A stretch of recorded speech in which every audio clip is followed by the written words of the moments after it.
Hello, my name is Tim Shoebridge. Welcome to this video. I'm very pleased to be able to announce my latest user oscillator. It's called Vector Synthesis, or VS for short. This video is going to be about how you use it. It's going to be going through all the parameters and the controls and how to use it. It's going to be quite detailed, possibly slightly laborious in places. I really apologize for that, but there's quite a bit to cover. I think that this video is going to end up being something like 45 minutes long, which is really quite long. So, you know, you're going to watch this video because you're really wanting to know what this oscillator can do. I'm not going to be able to, you know, with the time I've got, provide lots of lovely sort of like sound examples. It's going to be about the nitty gritty of it. So that's what's coming up in this video. Let's get stuck in. Okay, so as usual, let's start with an initialized patch. Set the user oscillator to oscillator.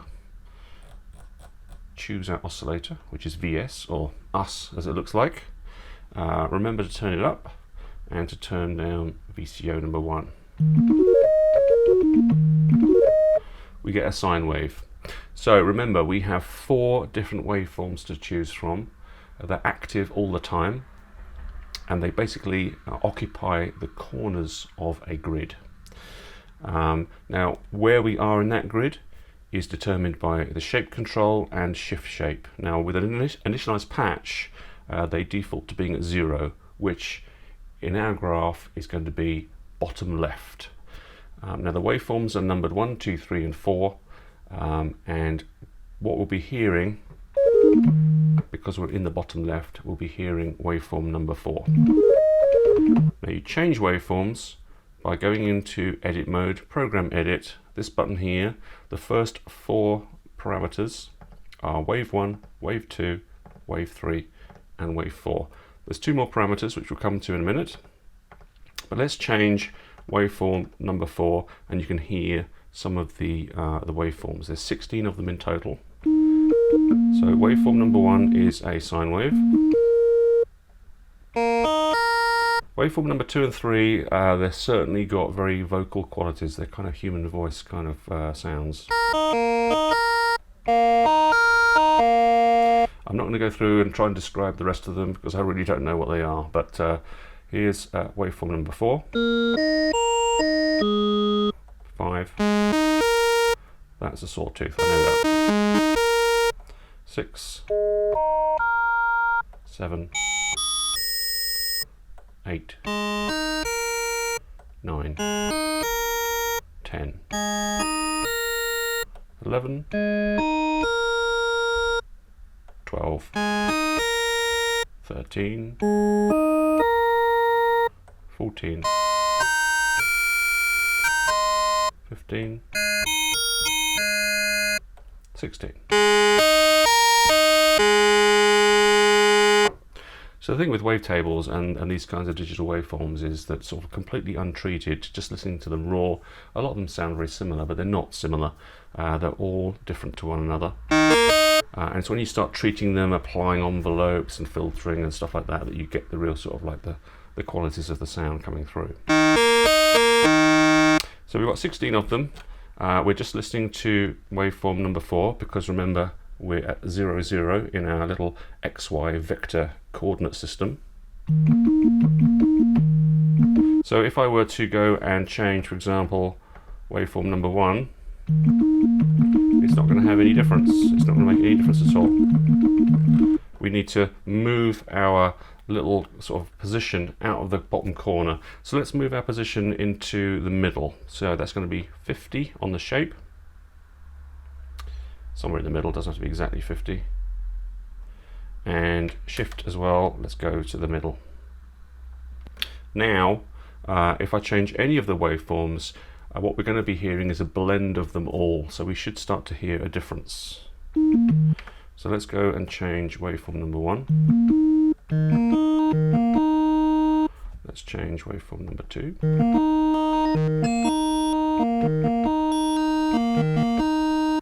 3. You get the idea. They're all having an effect on the sound now.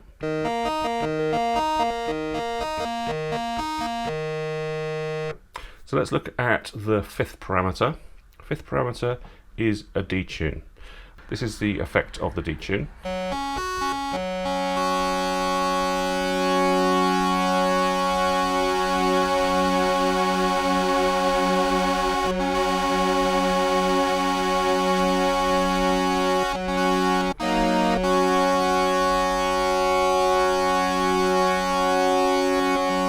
So that's the detune, and the last parameter, the sixth parameter here, is something called mod, which is modulation modes. Basically, there are different modulation modes, how you can modulate that sort of cursor position that we've got in our XY grid.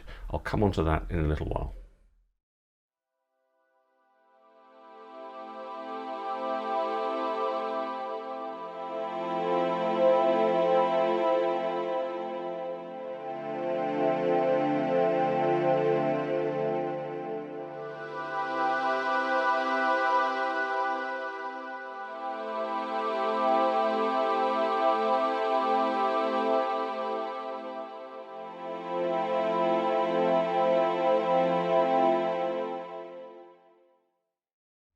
Okay, so let's just talk a little bit more about shape and shift shape, and about choosing a position on the grid somewhere between 0 and maximum to sort of blend together the different waveforms.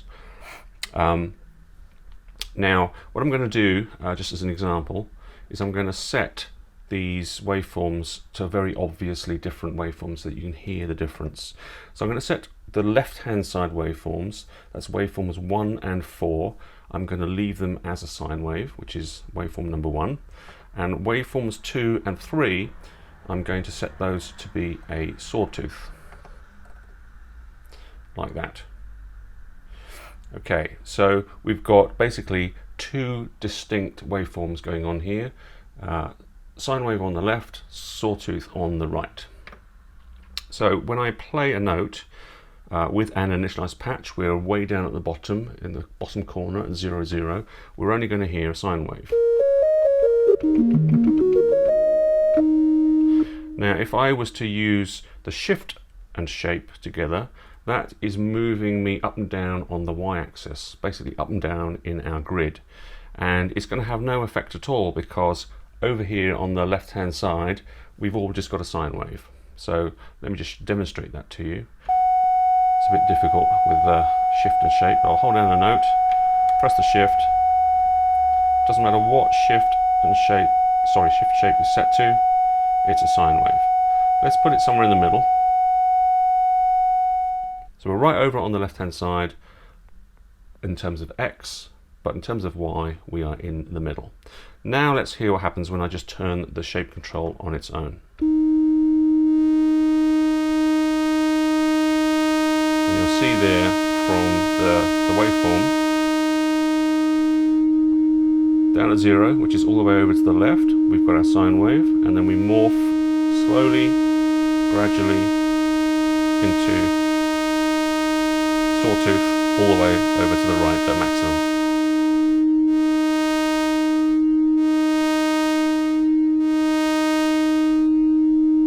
Let's change the waveforms. Let's make 1 and 2 a sine wave, and 3 and 4 the sawtooth. So now the waveforms at the top are a sine, the waveforms at the bottom are a saw.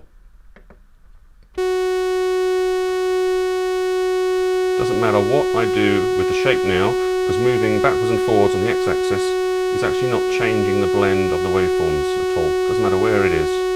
Now it's shift and shape that moves us up and down on the y-axis that's going to have an effect.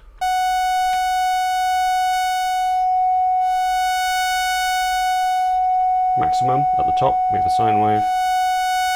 Minimum at the bottom, we have the sawtooth.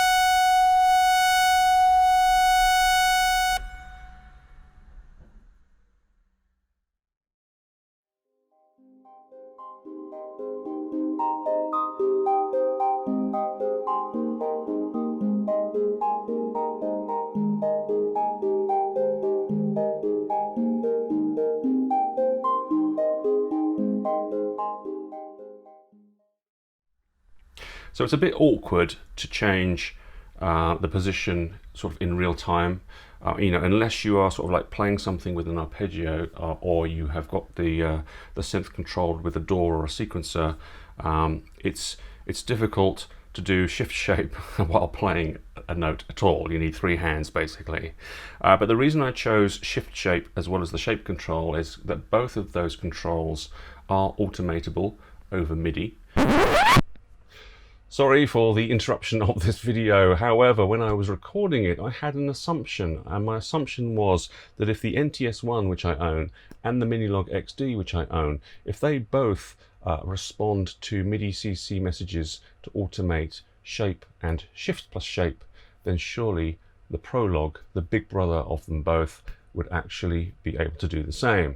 However, I've looked at the MIDI implementation chart for Prologue just now. I'll put it up on the screen, and I can't see there anywhere shift plus shape being responding to a MIDI CC at all. So unfortunately, the rest of this section regarding using cool things like little MIDI controllers, XY pads and joysticks and that kind of stuff, it's limited to the Minilogue XD and the NTS-1 unless someone out there can confirm that actually the Prologue can respond to MIDI CCs for shift plus shape. So I'm really sorry about that, but now coming up is a few examples of me using MIDI controllers to control the synths.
So a couple of final things to mention about shape and shift shape.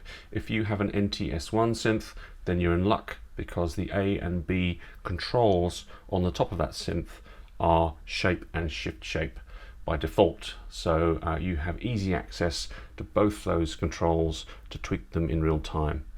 So that's a benefit of the NTS-1. The other thing you can do in terms of automation is to hook up your synth, either the XD, Prologue or the NTS-1, to a DAW or an external sequencer and automate shape and shift shape that way.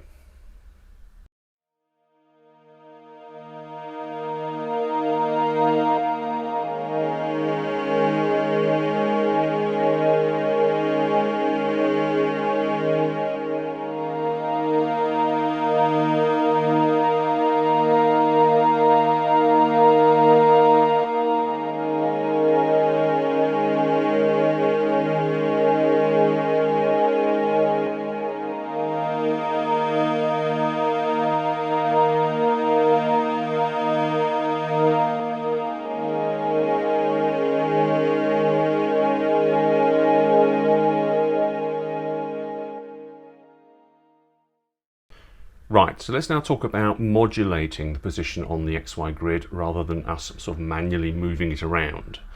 Now what I've got is a patch set up here where the waveforms are, number 1 is a sine wave, number 2 is a sawtooth, number 3 is a sort of a bright sort of bell-like tone, and number 4 is also a sawtooth. So with those set up, we should hopefully hear kind of where we are in the grid as we start to do some modulation. So by default we can modulate the shape using the LFO on these synthesizers. So let's try and do that. Let's set the target to be shape. I'll turn down the amount for the moment, set the rate to something fairly slow, mode to normal, choose the triangle wave, and let's see. Now what I've got here is shape in the middle and shift shape in the middle. So we're going to start modulating our position, but our starting point is going to be right in the middle. Let's see what that sounds like as I turn up the LFO amount. So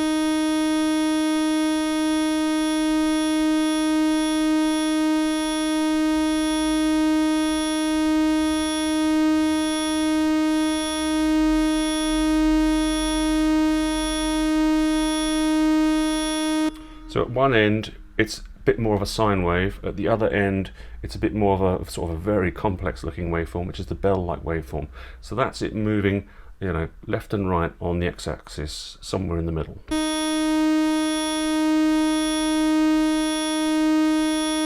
Now, if we were to move the y coordinate right down to the bottom, then we'd only be moving backwards and forwards between waveforms number 4 and 3, and it would sound like this. You see, it's going from sawtooth over on the left to a very complex bell-like thing on the right. And equally, if we were to move it up to the top,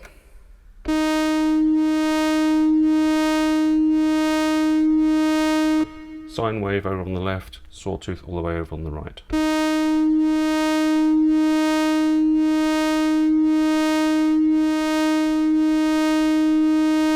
Obviously we can be quite subtle about it.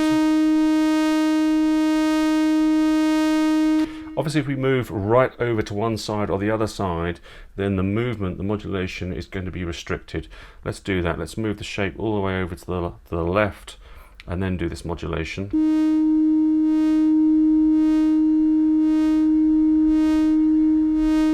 We're only getting half of it.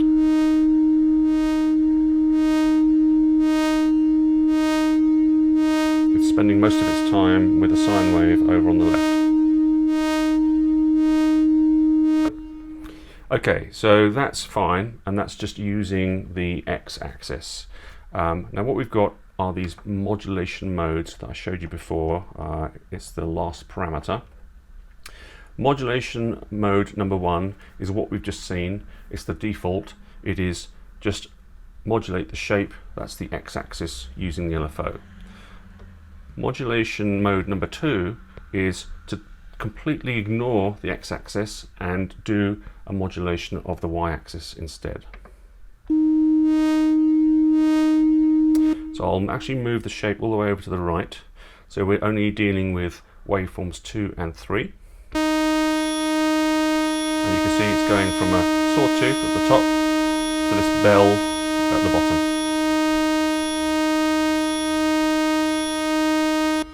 Let me just see where we are in terms of the y-axis starting point. Let's start off in the middle. Make sure we're in the middle. There you are.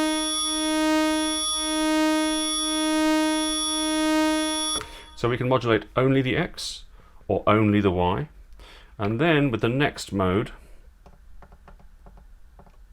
number 3, we're going to modulate them both at the same time, both of them positively. So I'll show you what that looks like on the grid when we're modulating. But we're basically going to be modulating from top right down to bottom left.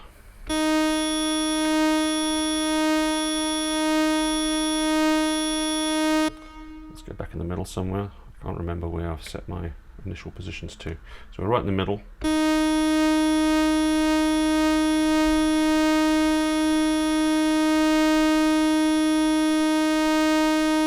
There's not much change. That's because waveforms numbers 2 and 4 are both the same. They're both a sawtooth. So only hearing kind of subtle, because I'm not exactly right in the middle, I have to say. So we're hearing just very, very subtle differences in the waveform there.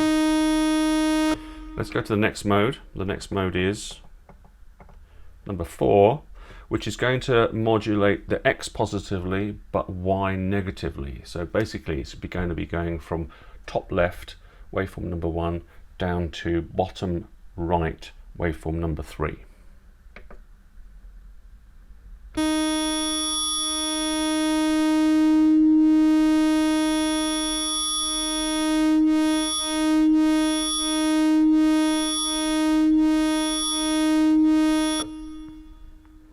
So only the x, only the y, both of them positively, and then one positive, one negative. So we're going, both of the diagonals.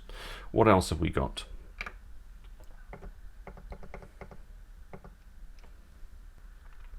So 5, 6 and 7 are all the same style of modulation. They're what I call scatter mode. So if you imagine that we have our position starting off somewhere in the middle, so I'll set them to around 50 and 50. What scatter mode does is it selects at random somewhere near, if you imagine a circle drawn around that middle, around where we are right now, it'll choose somewhere in that circle, but somewhere random in that circle. Every time you play a note, you'll get somewhere slightly different. And modes 5, 6 and 7 are basically variations on that, in as much as the circle gets bigger and bigger. So mode 5, it's a small circle, it's a very subtle effect. Mode 6, it's sort of like half the size of the grid, and mode 7, it takes up the whole of the grid. So you could basically have anywhere at random inside the grid with mode set to 7. So let's hear what those sound like. So this is, what I'm actually going to do is I'm going to set the set it to art mode so that I don't have to keep pressing keys. Bit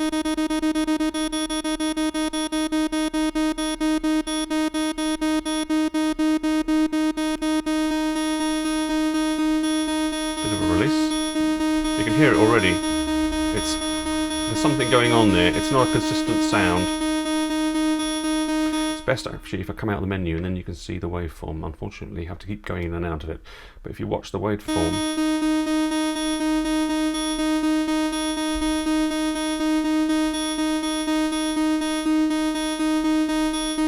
see it's picking random sort of like positions somewhere close to that center point.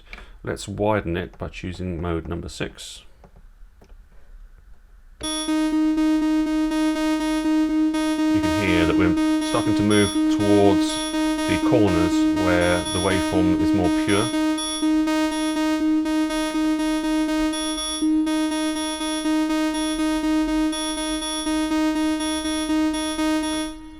And then let's set it to its widest point, which is basically a circle as big as the grid itself,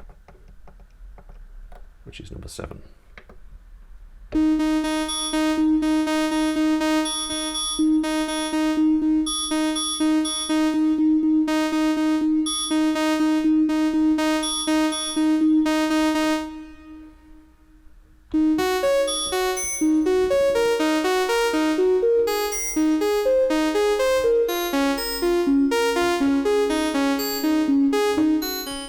Obviously this effect can be as subtle or as obvious as you want it to be. It depends on your choice of waveforms. It depends on where you put the XY sort of cursor, if you like, at the very beginning. Because if you put it right up in the corner, then the amount of opportunity for it to choose one of the other waveforms becomes less and less and less.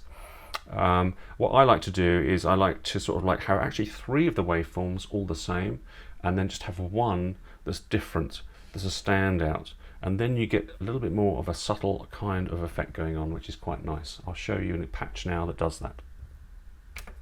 So here you can see with this one, waveform number 4, 1, 1, and 1. And there's a little bit of detune, and then the modulation mode is 7, so picking anywhere inside the grid at random.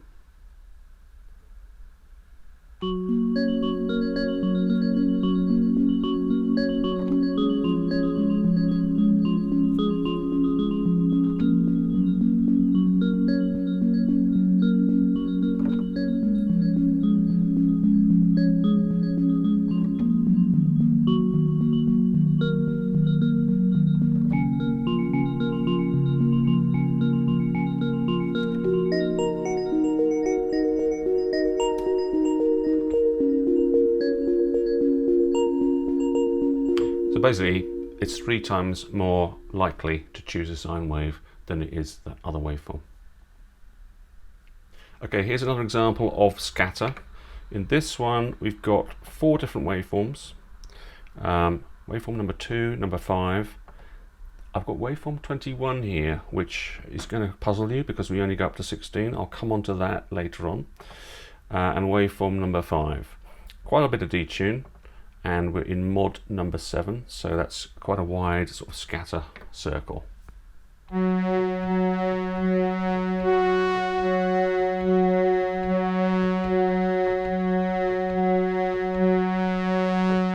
here it's different, but it's quite subtly different because I've got some filter cut off there to sort of like mellow everything down.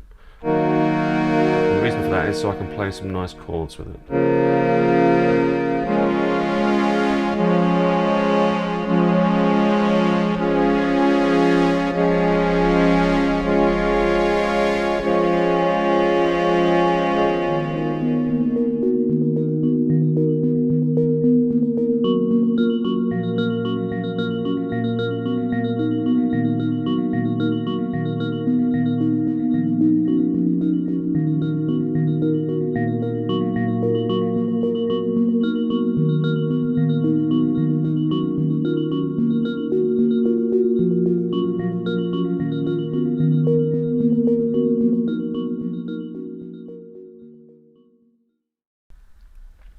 Right, so let's look at the next modulation mode number 8.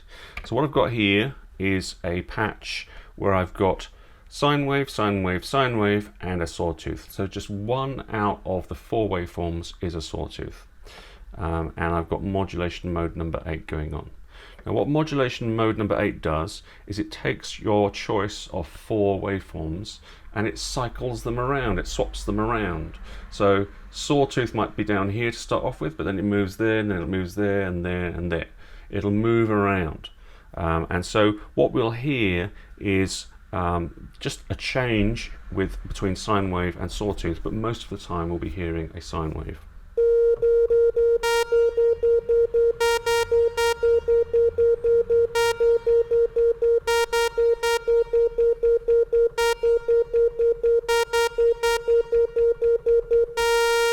Now you're not hearing a very obvious sort of repeatable pattern there, and there's a technical reason for that.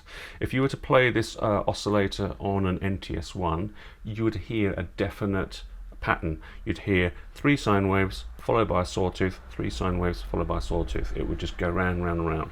And the reason for that is because the NTS-1 is a monophonic instrument and it has one instance of my oscillator running. But on an XD, we actually have inside here 4 instances of my oscillator, each one completely independent and not knowing about the other one. Each one is doing its own little sort of like cycling round of waveforms. So it all depends on the state of those oscillators and which one the XD chooses to play at any time when we hold down a note. If that makes sense. It's complicated, but there's nothing I can do about it. So it kind of ends up being a little bit more of a random kind of thing, unless I'm playing 4 notes every time. So if I play 4 notes every time,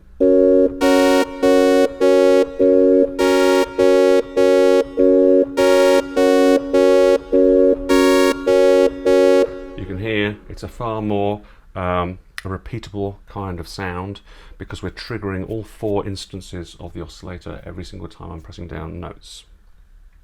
But if we play it with up, for example,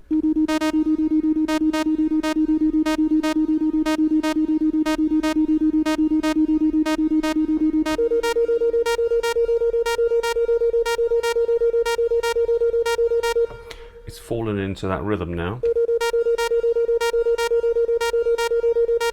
Because I think its choice of which oscillator to choose to play becomes sort of repeatable.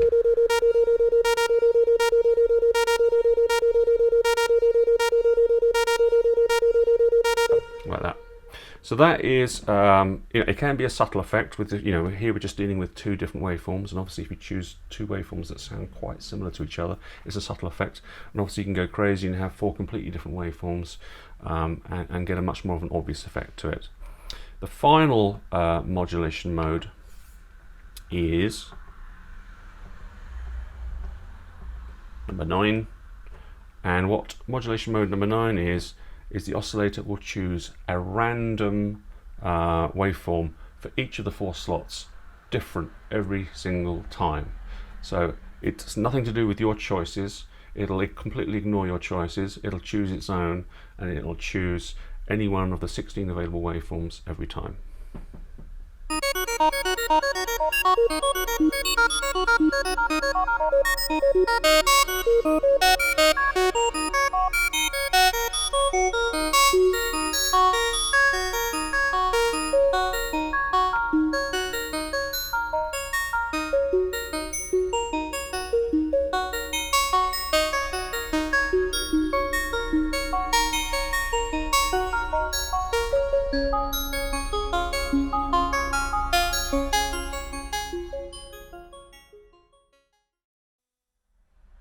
Right, so a little while ago you saw that you can actually choose a waveform that is greater than 16, so I have to own up about that now. What I wanted to do was to allow you to choose the pitches individually of the 4 different waveforms that you put on the grid. But the trouble is I've run out of parameters. I've used shape, I've used shift shape, and I've used all 6 of the parameters that are available to me in this menu. I've got the 4 waveforms, a detune and a modulation mode. I've got no other way of allowing you to choose the 4 different pitches. So what I decided to do, and it's a bit of a pain, but is allow you to choose the 16 waveforms at different pitches, all here with these parameters. So the first 16 are all different waveforms, but then I repeat them again, 17 through to 32. I repeat them again at a different pitch, and then I repeat them again all at another pitch up to 48. Repeat them all again. You'll get the idea. So let's just go through, and I'll play a note and you'll hear what's going on. But first of all, if I'm just going to change waveform number 1, I need to make sure that I'm in the top left corner. So that's shape 0 and shift shape maximum. So I'm maximum Y, minimum X, all the way up in the top left hand corner. And let's change waveform number 1 so you can hear the difference. So this is the first 16.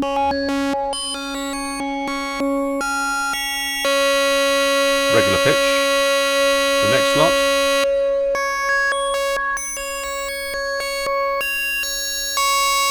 That's 1 octave up. And then the next lot, the other 4 different choices, are different sort of semitones somewhere in the middle there.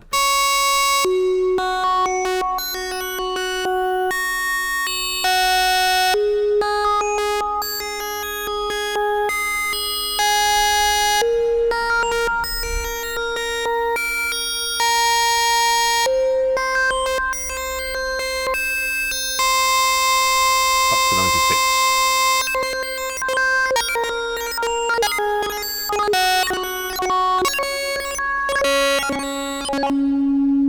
So that's the way that you can change the pitch of the waveforms, is by choosing sort of, multiples of 16 and then the waveform number. It's a bit of a pain. You end up sort of learning quite quickly your 16 times table, but there was no other way for me to do it, unfortunately.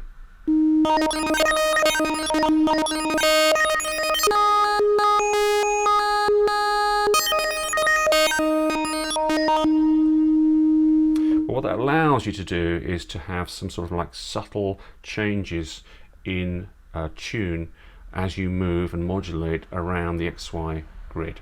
And I'll show you a patch now that does that. Okay, so I haven't got my XD hooked up to an XY pad or a joystick, so I can't sort of show you in real time moving around the grid and hearing the different sort of like, note changes. But I've got here a patch, which it's quite a subtle sound. But you'll see from the number ranges here with the waveforms that they're all sort of different tunings. So we've got number 4, 33, 17 and 49. And then I'm using modulation mode number 7, so I'm basically taking the whole grid and picking out random values. And it sounds like this.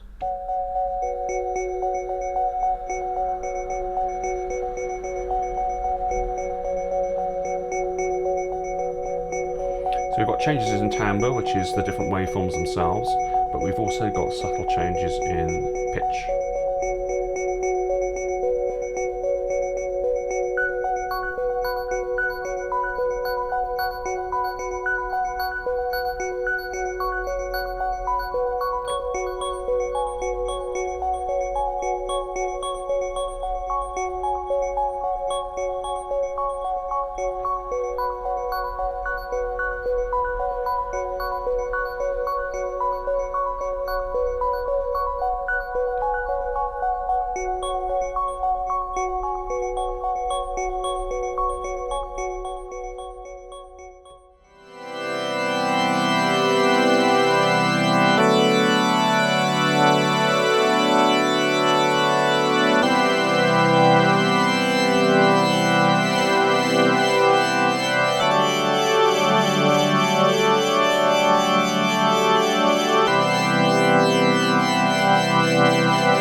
So ever since I have been developing user oscillators for the XD and for the Prologue and now for the NTS-1, but certainly with the polysynths, the holy grail for me is to be able to come up with a sound that sounds like a choir.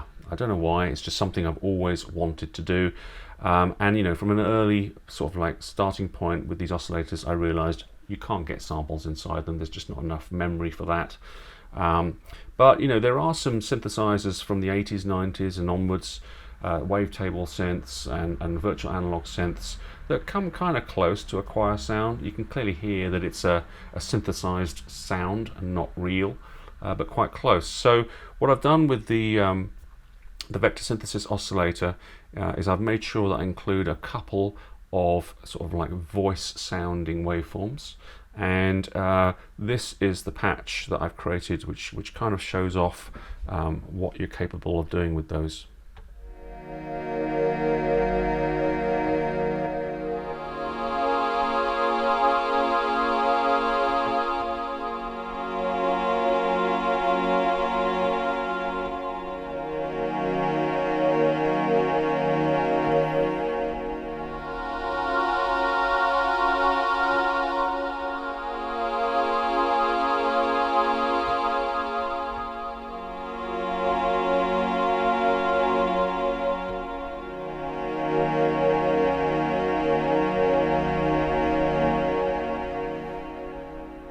So what I thought I'd do is I'd just sort of run you through how I created that patch, because the patches that I've created to basically test the oscillator and to demo it, I'm going to include those with the oscillator. So if you're a Minilogue XD owner, you get my patches.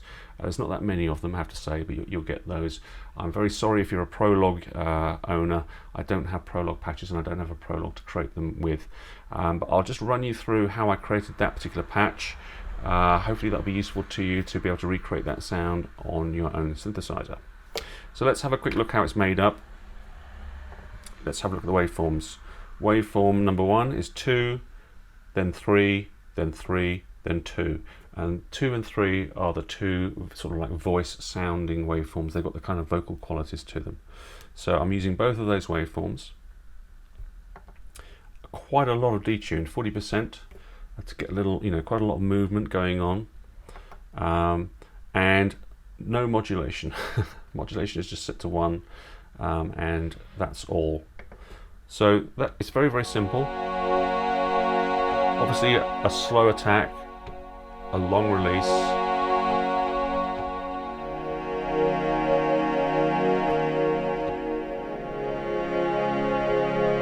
And really the sort of like the trick to getting that sound to sound as realistic as it can be is to use the effects, because the effects on these synthesizers are amazing, as we know. So if I turn off modulation, I turn off reverb, I turn off delay, it sounds like this.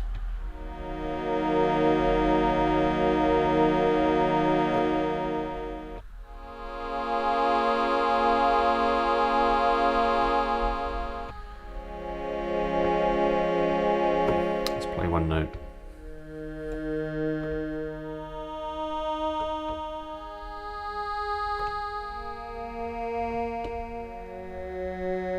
Now I do have some LFO modulation going on, but it's not the shape at all, it's the pitch. So if I turn it up high, you'll hear what it's doing. But I have it very subtle. +10, something like that. I can't remember exactly what it is, but it's really, really subtle. Just again to give a little bit of movement. But it's all about the effects. Bags of delay, because the delay, it's long, it's deep, and what that does is it sort of like ends up creating sort of like layer of sound over layer of sound over layer of sound. So it's, you know, the more of these voices, if you like, that you could have at the same time, the more you're likely to sound like a choir, because this is obviously almost like a single person going ah. But by adding lots and lots of delay, lots of overlapping long delays, you're going to get a much more sort of smooth, buttery kind of choir sound. So let's turn the delay on.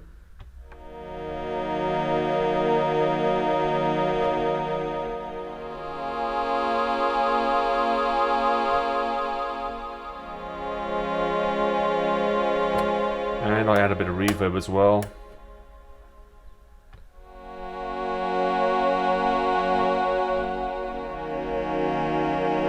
You'll hear it kind of, you know, the sound kind of starts to bloom as those delays and reverbs kick in.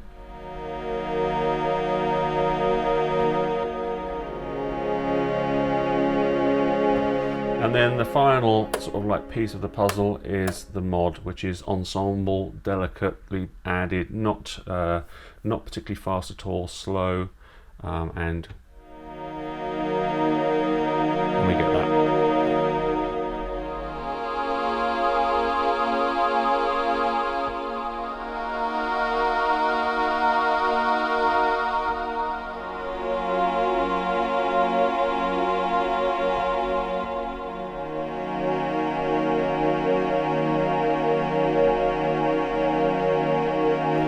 But with all of these kind of, you know, vocal samples and vocal sort of digital waveforms, there's going to be a small region of the keyboard where it sounds most realistic, and if you go outside of that region, it's going to start sounding very, very sort of synthetic and false.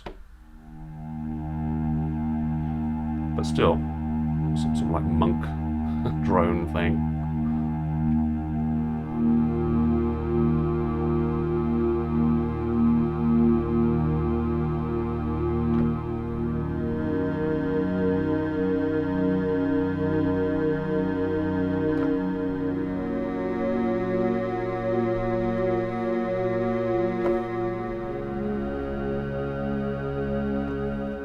How low can we go?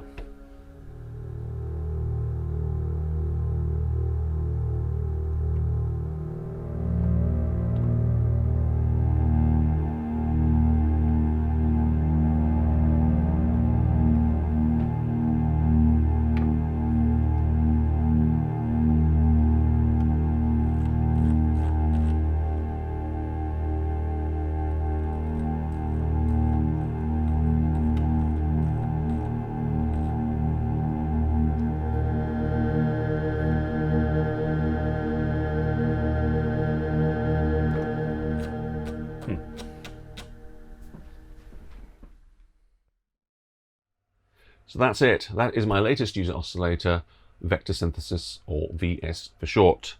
Now I really think with this particular oscillator that you get the best out of it by experimenting with it. You know, you've got 16 different waveforms. You can combine up to 4 of them at the same time. That's a lot of possibilities. Possibilities of finding the sweet spots, of blending different waveforms together and coming up with the sounds that you really like.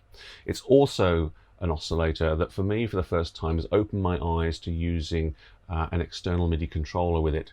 A little XY pad or a joystick. You really get the best out of this oscillator by sort of like using a controller like that and finding the sounds that you want using that technique. I'll certainly be thinking about using this technique in the future with new oscillators that I develop. Now, when I came out with my teaser video for this oscillator, I got quite a bit of feedback, which was along the lines of, will it work with this piece of equipment? Will it work with this particular controller? Do you know if it'll work? And you know what? You know, the brutal, honest answer is, I don't. I don't know unless I have that piece of equipment myself. So if anyone else out there sees those questions, happens to have that piece of equipment themselves and can say, yes, I've got it and it'll work, or yes, I've got it and no, it won't, then that would be really, really helpful. But other than that, I think you're going to have to just do the homework for yourself, look at the documentation for your MIDI controller or keyboard or whatever it is, and figure out whether it'll work or not. You know, at the end of the day, the requirement is straightforward. It has to generate MIDI control messages. It has to generate 2 messages for an XY pad or for a joystick, and it has to be configurable to generate the correct messages that your Korg synthesizer is expecting. If it can do that, then it's going to work. So the only other thing I want to say about this oscillator is that I regret the fact that it's only 16 waveforms.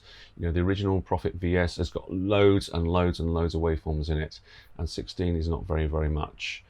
So I had to sort of like, you know, make some hard decisions and choose a cross-section of waveforms to fit into this oscillator. I will certainly, definitely be coming up with new versions of it in the future that will have different combinations of 16 waveforms. and I'll be definitely offering those at a very big discount if you've bought this original one. So please bear that in mind, that if the waveforms that I've been playing to you in this video aren't really to your liking and not very inspiring, that maybe in the future another version of this oscillator will be so. It's unfortunate I can't give you any capabilities to import your own waveforms. The whole sort of like synth architecture of this multi-engine is closed. It's not flexible. I can't do that, but I can come up with different versions of the oscillator in the future that give you some more variety. So that's it. Until the next oscillator that I come out with, as always, thank you very, very much for watching.